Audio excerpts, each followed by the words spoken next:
Then she saw a figure on top of the rock, silhouetted against the rosy evening sky.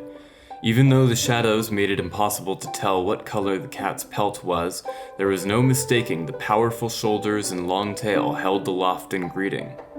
"Firestar!" Squirrelpaw called. "Squirrelpaw!" Firestar bounded down the rock, then halted. His whiskers twitched for a heartbeat before he thrust his head forward and licked Squirrelpaw's ear. She closed her eyes and purred, briefly forgetting the horror that was engulfing the forest. She was home, and that was all that mattered.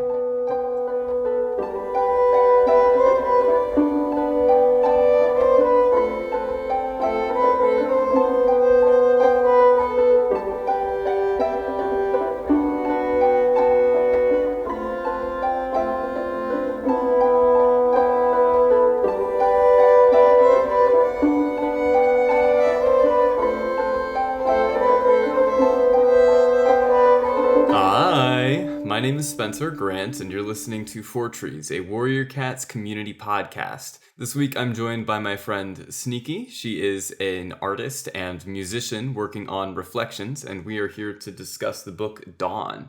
Zneakii, how are you doing?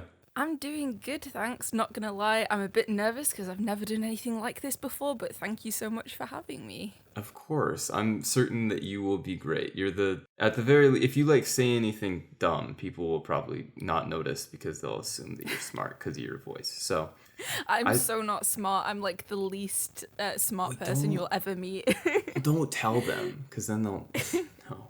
All right. So could you tell me a little bit more about Reflections and your projects and stuff? Because I'd love to know more about those before we start. So Reflections is something that I've been working on since I think about March this year. So basically when lockdown happened, I was just like, oh, I now have like loads of time on my hands. And I was just like, you know what I miss? I miss Warrior Cats. Like I used to be so into it as a kid. I think I've had a break for about 4 years from being in the community because I used to just be sort of on DeviantArt, and when I moved to Twitter, it was like, wow, there are so many Warrior Cats artists on here. It's absolutely insane. And people making such really cool original characters or like alternate universes and stuff. And I was just like, well, let me think of this thing. And I started watching Moon Kitty videos, and I was just like, just some of the stuff that she was saying, like, I can't remember what video it was. I think it was the one that was about, I want Warrior Cats to change permanently. I believe that's what it's titled. It's a really good video. If you haven't watched it, you guys need to check it out. But basically, I was just thinking what she was saying in it about like the cats fighting all the time. It's like, yeah, none of it makes sense. You know, if they worked together, they would have such a better life. Like they've got worse things to worry about, like two legs and foxes and all sorts of things, and also starving, illness, etc. I think this book goes into that detail like quite a lot because this is the kind of picking up from where we were last time, where everything sucks and the clans are still fighting. Exactly, which is so stupid. It's like, guys, come on. The two legs are destroying your home, yet you're still bickering amongst yourselves. It's so stupid, and it's just really frustrating. So, what Reflections is going to be, it was sort of inspired by Moon Kitty's video, and it's my own 5 clans, and these clans are descendants from the original 5. So this was before... Skyclan exists, obviously, so again, I don't really want to spoil stuff, but before they aren't in the New Forest. So there are still those 5 clans, and basically a bunch of cats are going to leave those clans because they're like, well, this is stupid. The warrior code makes no sense. Fighting each other makes no sense. So we want to leave and go and start our own life and find a new home that we can all live peacefully together. And that's essentially what Reflections is. It's a few generations down the line after those original cats leave those territories and they end up in the valley. And it's Which valley is this? Is it based on a real geographical location in England?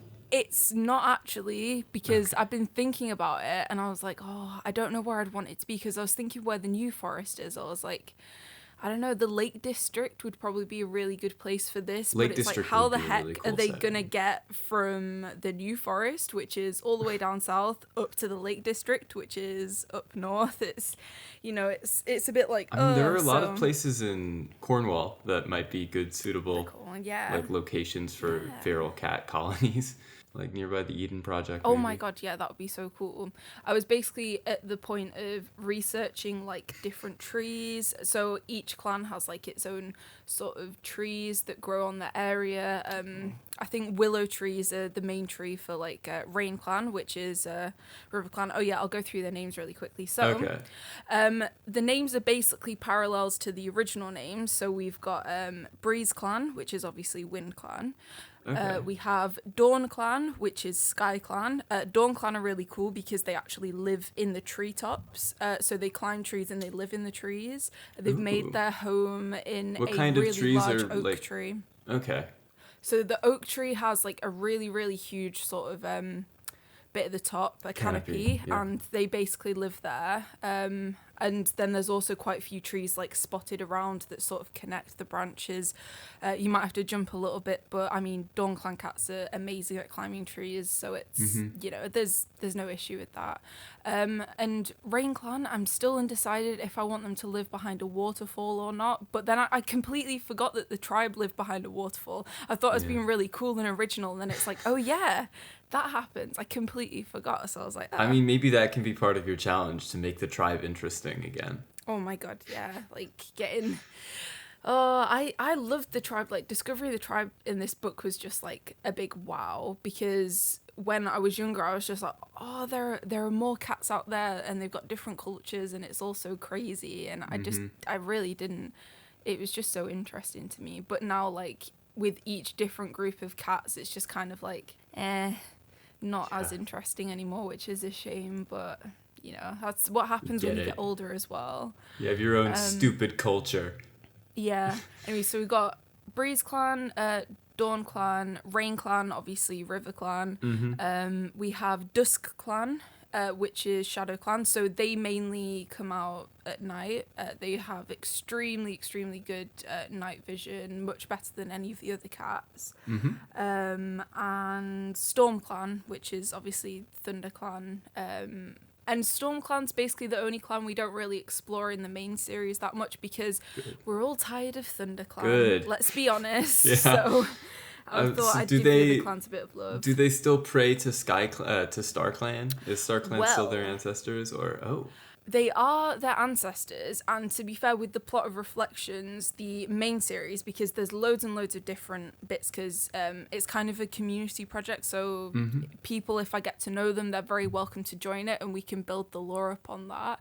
But with the main series plotline, it focuses on Nettlecloud, and sort of her issues with Starclan, and sort of the way she feels about them, and how she struggles quite a lot with them as an entity. So it's sort of interesting to have a look at, because she's not atheist, she definitely isn't, but it's, I completely love Mothwing and Cloudtail's approach to it. Although the problem is it gets to the point of, again, I don't want to go for spoilers, but it gets to the point of like they actually have seen the ghost cats and they're still like, I don't think they're real. And it's like, guys, they're obviously real, come on.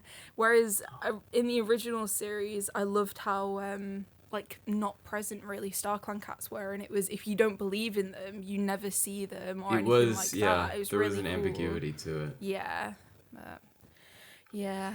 But that's basically it, really. It's just sort of a big community project is what I like to call it, although I don't have that many people on board at the moment. I'm always looking, but because there is a vast timeline, and I like filling in all like the little plot details. So.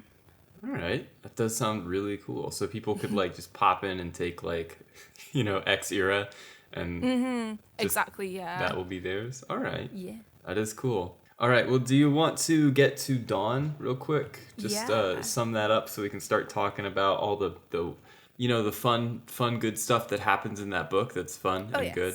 All right. Yes. So I got my synopsis here. Firestar, who is troubled by the loss of Leafpaw and many other cats from the forest, leads a patrol by Fourtrees and watches as the two legs turn it into no trees. And then 2 days later, the Prophecy Cats return and they head back to Thunderclan and it's completely decimated. They run into Cinderpelt first, and she takes them up to Sunning Rocks to meet up with the rest of the clan. Stormfur says hi to his dad, tells him that Feathertail is dead, and then he just leaves, just like that. Brambleclaw tells Firestar about the prophecy, and Firestar decides to use the brain power he was saving up from the last book to listen and actually meet with the other prophecy cats instead of having an absurd reaction like every other leader has been having so far. Meanwhile, we go to Leafpaw. And she's like waking up in her cage and she meets a new girl that she has a crush on, which is a kitty pet named Cody. And she finds out that the two legs have been trapping all of her friends and also Gorsetail. She also meets Mothwing's mom, Sasha, and then nothing else happens for 2 chapters. The Prophecy Cats and all of their leaders meet the following night so the leaders can argue over leaving. After around 30 seconds of waiting, the sign from Starclan doesn't show up, so Shadowclan decides to become BloodClan 2 in Two-Leg place. That night, Squirrelpaw has a dream in which Spotted Leaf shows her where Leafpaw is because apparently she doesn't have telepathy anymore. Squirrelpaw decides to go get her immediately and then gets mad when Brambleclaw suggests waiting for Firestar. Squirrelpaw and Sorreltail find Graystripe, who's leading a patrol, and tell him where she is. Graystripe goes and rescues every single cat and is then taken away and never seen again. They bring the news back to Firestar, who sinks into a depression after realizing he'll never get to tell Graystripe how he truly feels about him. That night, Leafpaw sleeps next to her new girlfriend, and the two wake up to the romantic sound of another one of Ferncloud's kits dying. Squirrelpaw and Brambleclaw spend some time with Firestar trying to convince the other cats to leave the forest with Thunderclan and Windclan, but to no avail. Firestar meets Hawkfrost and Sasha, and it doesn't go that well. On the way back, they encounter the corpse of another one of Ferncloud's kits. Cody, who has never been so thoroughly romanced before, decides to stay a while at Sunning Rocks and take care of Ferncloud for a little while. That night, Squirrelpaw and Leafpaw have a brief argument about the fact that both of them are in love with Tigerclaw's children, and then they go to sleep. Leafpaw is prodded awake by Mothwing, who tells her that her mentor is dying, so Leafpaw and Cinderpelt go to Riverclan to teach Mothwing about euthanasia. The next day, Tawnypelt and Tallstar show up at Thunderclan to ask for help, and Firestar discovers that all of the clans are finally too weak to refuse to leave the forest. The cats rescue all of Shadowclan, while Starclan hits Firestar with the tree, and then we take Shadowclan to Sunning Rocks, and we all finally agree to leave the forest together. There's just one problem: we still don't really know where to go. Cody gets bored because Ferncloud is running out of children to murder, so she leaves. Leafpaw and Cinderpelt tell their clan to get ready for the journey, and Brambleclaw tells Squirrelpaw how sad he is that Tawnypelt didn't want to go grocery shopping with him. Sasha shows up to ask Hawkfrost and Mothwing if they want to come with her, what with Tigerstar being their dad and all. They both refuse, and Sasha's like, oh, okay, bye then, I guess. The next day, the cats head out. They run into Ravenpaw and Barley, and Firestar says goodbye. Who's going to be the new deputy? Asks Ravenpaw after hearing Graystripe is gone. I don't need a new boyfriend, Firestar says. I said deputy, Ravenpaw responds, but Firestar has already thrown down a smoke bomb and vanished to the Moonstone. The Prophecy Cats gather together and admit that they have no idea where they're going, but they suddenly see a shooting star, and they're like, oh my god, this can only mean one thing. Fire alone will save our clan. The cats head to the mountains, hoping that they can lure more mountain lions to eradicate the tribe of Rushing Water and take their home. A few kits from the other clan's Fernclouds perish along the way, and Leafpaw wishes that Cody could be there to enjoy it with her. Sorreltail, who is at this point tired of playing second fiddle to Mothwing and then Cody, decides that she's in love with Brackenfur now. Leafpaw turns to Squirrelpaw, and she's like, man, how could this get any worse? And then the tribe of Rushing Water shows up, so that's cool. Leafpaw hangs out with a cool old man, and Stormfur is reunited with his new wife, Brooke. Crowpaw is given the name Crowfeather in honor of Graystripe's daughter, Mistyfoot. Leafpaw, upon seeing all of the clans so comfortable together, worries that they may never be able to return to their time-honored tradition of starting race wars over nothing. A few days later, the clans leave the tribe, and Stormfur decides to listen to his Y chromosome and stay behind with them. Inspired by this, Squirrelpaw confesses her love to Brambleclaw, and Brambleclaw does not acknowledge it at all like the excellent boyfriend he's sure to become. The cats arrive in New York, and Firestar decides that he's had enough walking. Welcome to the Lake Territory.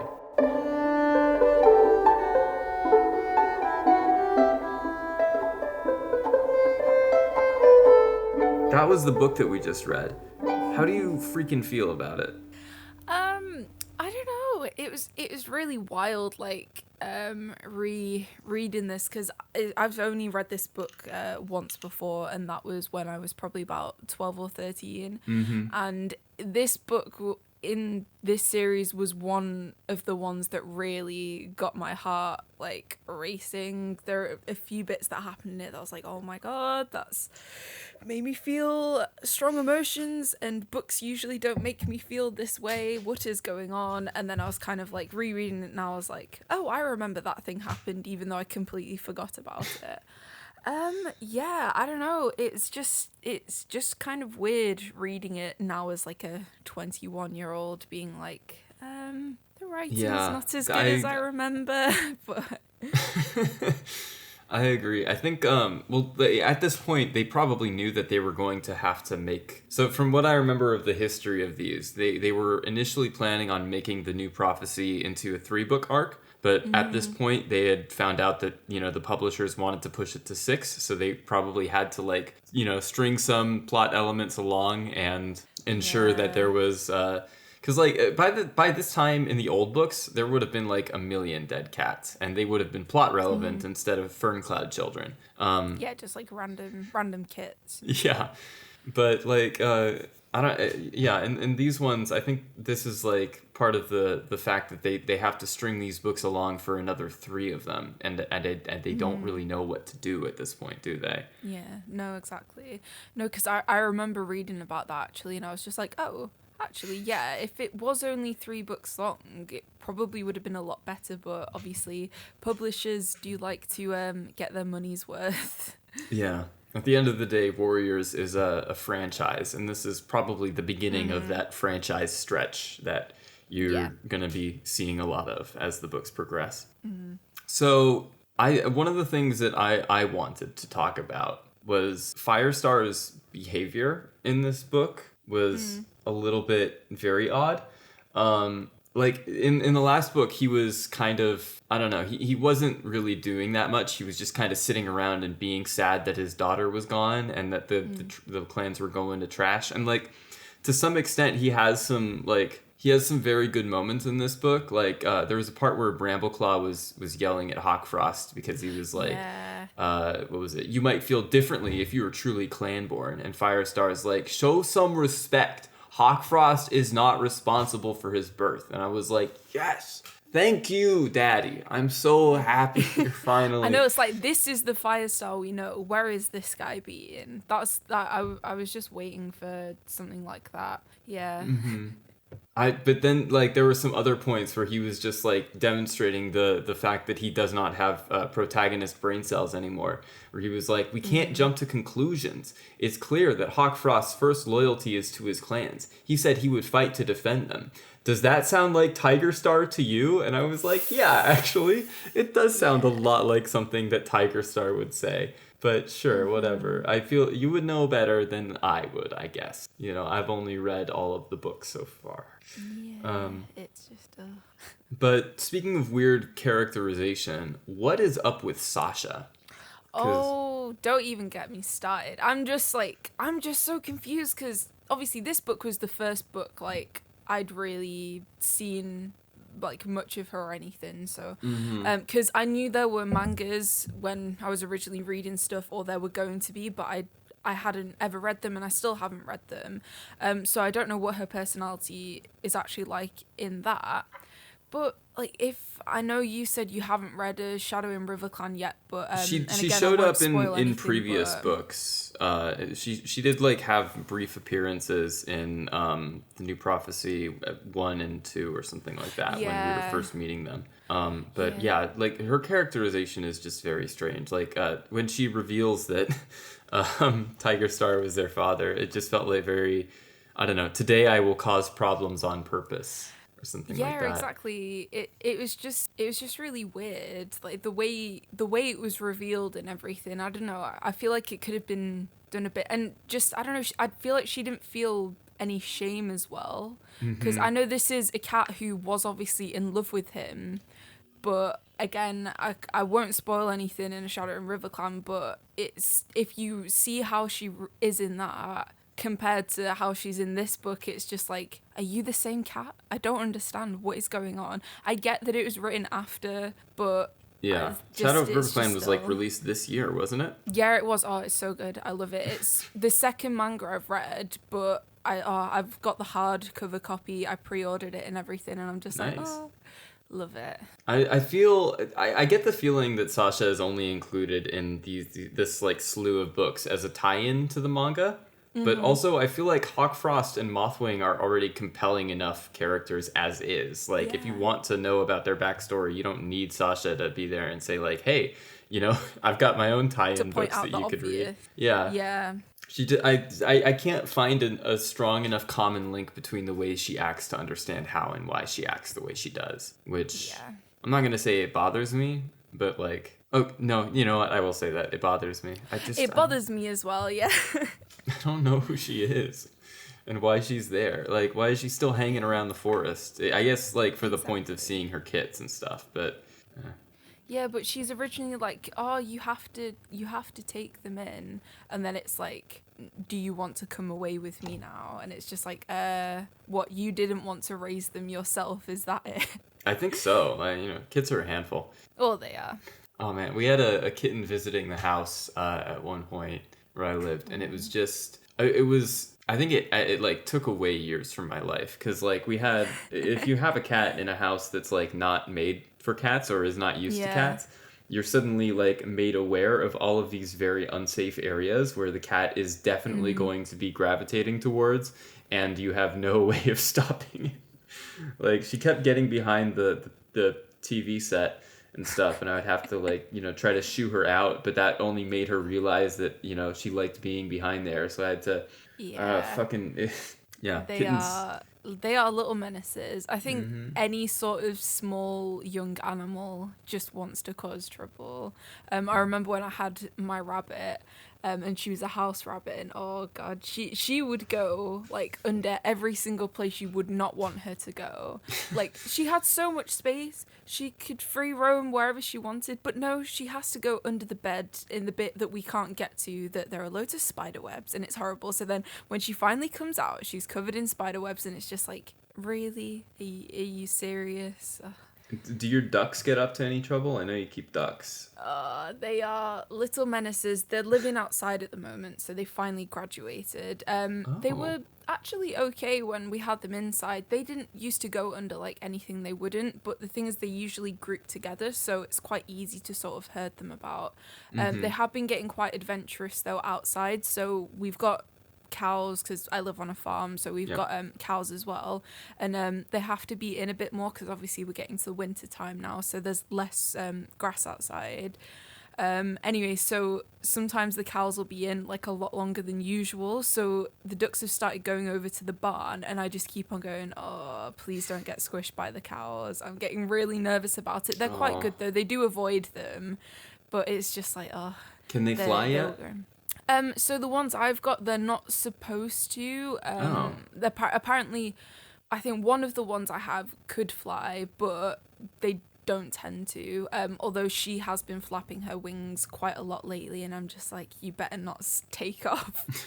I don't want to have to hunt you down. No, but yeah, they're mainly they're quite heavy birds. I've got 4 blue Swedish, and I have 1 Shetland. So the Shetland's the one that could possibly fly, but yeah, they don't seem that interested in it, but oh, they love the water. They're so cute. I fill up a big tub for them, and they just get in and wash themselves, and oh, I love them. They are my babies. They're the best babies. Why would you get like multiple varieties of ducks to raise all together? I'm not so yeah. No, it's fine. So basically the reason you ducks just see each other as a duck. So there are runner ducks, which we don't have, but I want to get because they're very good at egg production and also often lay blue eggs, which are really cool. And so I want to get a few of them, but we decided originally, right, we'll hatch out some eggs. If we get a lot of males, we will eat the males and then keep all the females, which is what I really wanted to do. So got 12 eggs. They came in the post. And yeah, then 5 of them hatched out, which is really, really good. I think that was a good yield considering, like I say, they came in the postal service and who knows what goes on in that. And one of them, I originally got 2 eggs that were Shetland, because Shetlands are quite a rare duck now. Like, there are only a few people that actually breed them. Really? I think there's a bigger community in America that breed them, actually, but they're from Scotland, the original breed. They're quite, Hence they're the name, smaller, a bit thinner, and they lay smaller eggs as well, because obviously they're smaller, but they're really sweet. They're black and they've got like a little white chest, and they're so cute, and their feathers are gorgeous because they have that iridescent shine to them, so have bluey green color. So Puddle is the name of the one I have, and she just shines beautifully in the sun. And the other guys, they are blue Swedish. So the reason I got blue Swedish is because they produce a decent amount of eggs for the size that they get. So, like, say, if we had loads of males, we could eat them because they have a lot of meat on them. Now, we've got 2 males, and also the issue I have is I absolutely love them to bits. So we're not going to be eating them, because if I get a couple more females, then we can keep the males. So we just kind of have to have a balance. I believe it's 3 females to 1 male. I could be wrong. I'd have to double check that, but Really? I mean, none of them are interested in that at the moment anyway. So yeah, just to keep them happy. I know classically you see ducks like with 1 female, but in reality a drake probably has at least 3 girls that he's after. So all right, that's really interesting. Thank you for talking about that. That's okay. I could talk about this stuff like all day, every day. So I'm more than happy to ramble on about things like that. Should we get back to the book? Probably, yeah, because I will end up just talking about ducks this whole podcast. All right. So, most of the portion of this book was devoted to the fact that the clans, for some reason, don't want to leave, which was a very strange thing for them to be. I took a lot of screenshots from this portion because there was a lot to say. There was this one part where Tallstar was talking about how there was only 1 mouse to feed the whole clan, and Windclan has never gone hungry like this before. And I was like, I feel like that is incorrect. Windclan is always the clan that goes hungry, isn't it? But and there were some other portions where Squirrel Paw and Leaf Paw were talking to each other about how they think it's stupid that the clans can't come together. And it got me thinking as well, like, is this why they had to keep them apart for 2 books? Because, like, they're starting to unravel the canon a little bit. Like, they're almost seeing smart stuff. And then Leafpaw goes back to being stupid as she starts to... This was another irritating thing. When the clans finally do come together, Leafpaw spends, like, a few chapters worrying about how the clans are becoming so homogenous that, she doesn't know if they'll ever come back to being 4 separate clans. And it's like, why do you think that's a bad thing? Yeah, exactly. Why is that a bad thing? Killing each other over squirrels. Like, this doesn't make any freaking sense, you stupid... But whatever, they're cats. He's an apprentice. I'm sure they have different priorities than we do. Yeah. And there was this other thing that I was thinking about where Stormfur leaving, obviously, to go to the clans, or to the tribe of Rushing Water. Do you have any thoughts about that? I just feel so bad for him. Like, I think originally when I read it as a kid, I was just like, no, Stormfur, you can't leave. But now I look at it and I'm just like, dude, go for it. Yeah. I mean, you have your wife, like lovely, lovely Brooke, living in the tribe.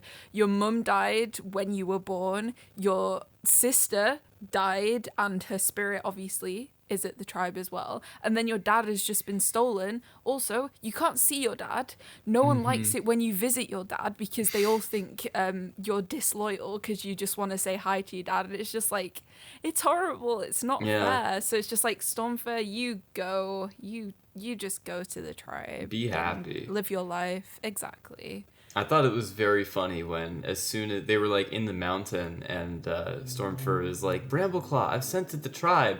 And then the first thing he says to them is, how's Brooke doing? Like, yeah, right to business. He knows where his priorities lie, which I appreciate about him. It's, I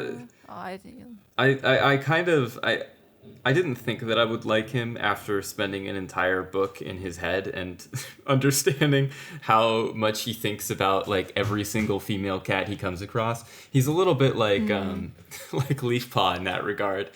Yeah. Like every time he's not thinking about Squirrel Pie, he's thinking about his sister, and every time he's not thinking about his sister, he's thinking about Brooke. But like, it's endearing when Leafpaw does it, and I guess it's endearing when Stormtail does it too, because I have grown to like him to some extent, despite my better judgment. How do you feel about Leafpaw's various girl crushes throughout this book? I think like this is just I just need her to have a lovely girlfriend or something. I mean, she just deserves that. I love Cody so much in this book. I completely forgot she actually existed until I started reading it again. I was like, how did I forget Cody? She's just such a great character, actually.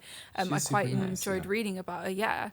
And it's just like her and Mothwing and Sorreltail as well. I'm just like, oh, poor Sorrel, because it's like Leafpaw just kind of like not dumps her, but like stops sort of hanging out with her and things like that. And it's just kind of like, oh, I thought you guys were supposed to be best friends. What's going on here? Well, Squirrel Paw came back, I guess, right? You can't have a best friend and a sister. It's against the law. Last thing, you can't have a best friend, a sibling, or a partner at the same time. You can only pick one of those, and that's the only person you can hang out with. That's obviously it. It's the Firestar rule, I believe it's called. Oh yeah.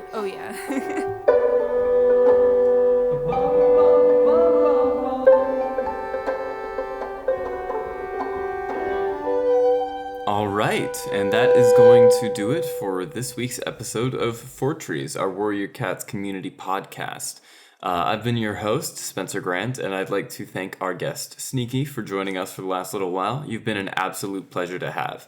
This episode was actually a little special for me because Zneakii is basically the first person that I met through doing this podcast and getting back into the Warrior Cats fandom. Everybody else was just kind of people that I knew before through one way or another in my walks of life. So it was great to get to meet Zneakii over the last few weeks and do this podcast with her. I had a lot of fun doing it. Fourtrees is recorded live in front of a studio audience here at Druids Hollow Studios in Bristol. Our theme was composed and performed by Spencer Chopin Grant and mixed by Alex Turner. Our graphics and 3D assets were designed by Spencer Diablo Grant, and our editor is Spencer Pagliacci Grant. The Warrior Cat series is written by Erin Hunter and distributed by HarperCollins. Please support the official release. You can find us at the web at spencergrant.co.uk/Fourtrees or wherever you get your podcasts. You can find our YouTube uploads with auto-generated subtitles and audio visualizations at youtube.com/SpencerGrant. Again, I have been Spencer, and you have been beautiful. Bye!